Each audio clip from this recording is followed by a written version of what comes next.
Here we go again. Another crisis intervention call where someone's talking a mile a minute, jumping from one thing to another. You're trying to follow the conversation, but it's hard. Get one detail wrong, and what started calm can spin off in seconds. Sound familiar? That's when clarifying questions come in handy. And by the end of this video, you'll know exactly how to use them.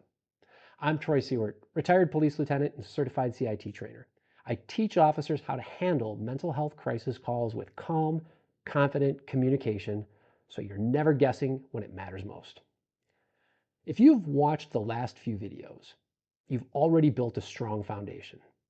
Open-ended questions start the flow of information, silence gives space for it to happen, and minimal encouragers keep it going. But what if what you heard isn't what they meant? That's where clarifying questions come in. A clarifying question is a short, neutral way to check your understanding of a specific detail. It's not about catching someone in a lie. It's about making sure you're both talking about the same thing. One misunderstanding could shift the whole call in the wrong direction. And there's also a common mistake that turns clarifying questions into confrontation. I'll show you how to avoid that in a second. First, let's take a look at how to use clarifying questions in the field. Here are 4 points for you to keep in mind.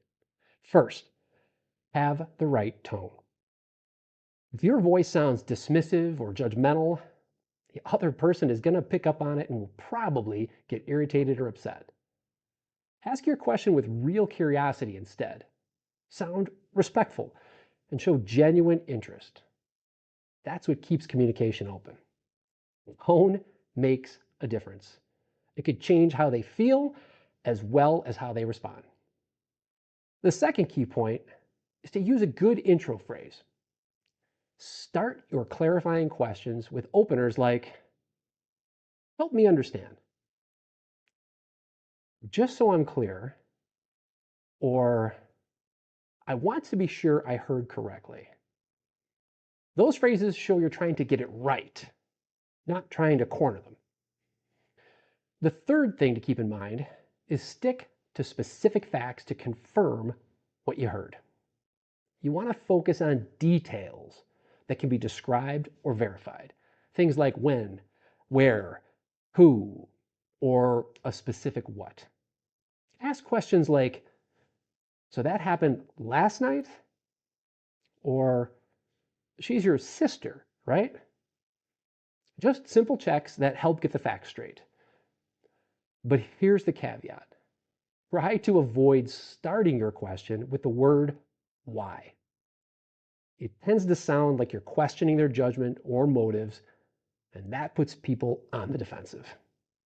You just want to ask a quick question to make sure you're understanding things correctly. So, your last dose was yesterday at noon? Or, so when she left, that's when it hit you hardest. Doing this shows them you're actually listening, confirms you understand them correctly, and keeps the conversation from taking a wrong turn. And key point number 4 is one question at a time.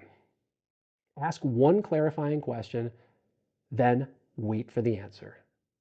Don't stack questions like, where did this start, who was there, and how long has it been going on?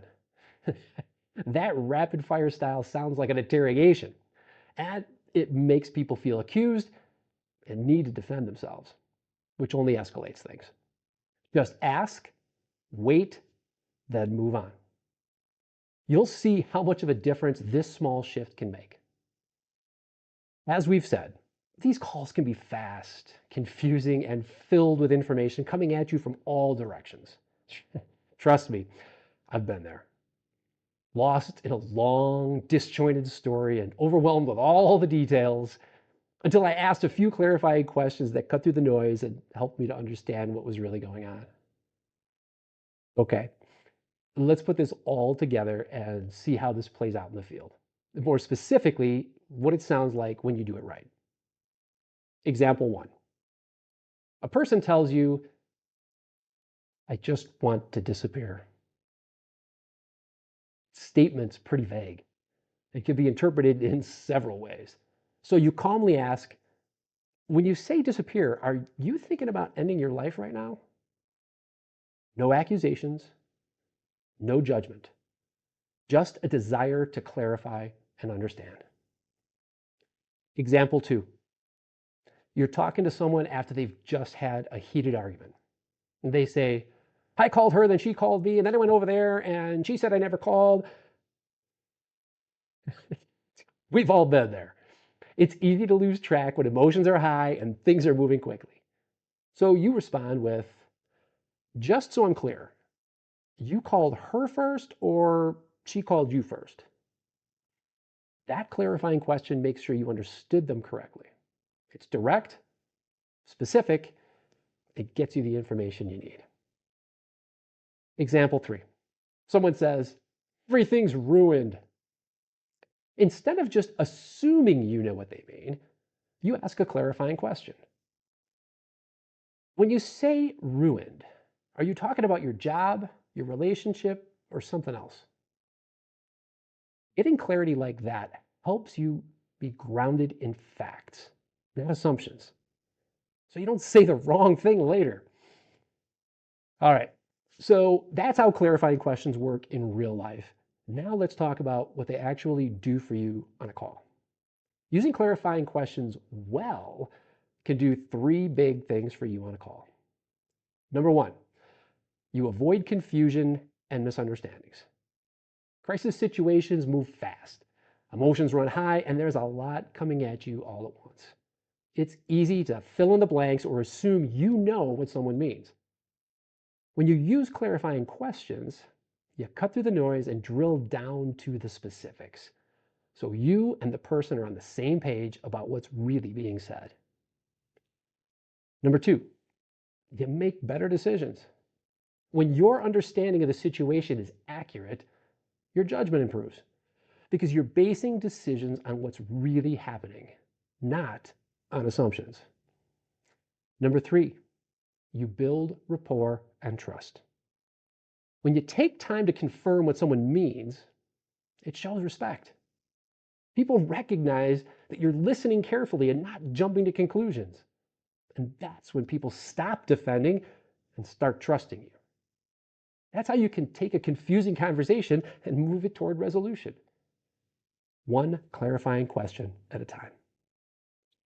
In short, they're how you keep tough conversations on track. They only take a few seconds, but they prevent confusion and keep the call moving in the right direction. And when you combine clarifying questions with the skills from the other videos, you'll start guiding the tone and direction of every call without ever raising your voice. Next time, we'll take it a step further with mirroring. How to use the person's own words to keep them talking and reveal what's really going on. If this video helped, share it with someone on your shift who'd get value from it. Until next time, stay safe out there and train to respond, not just react, so you can influence the outcome when it matters most.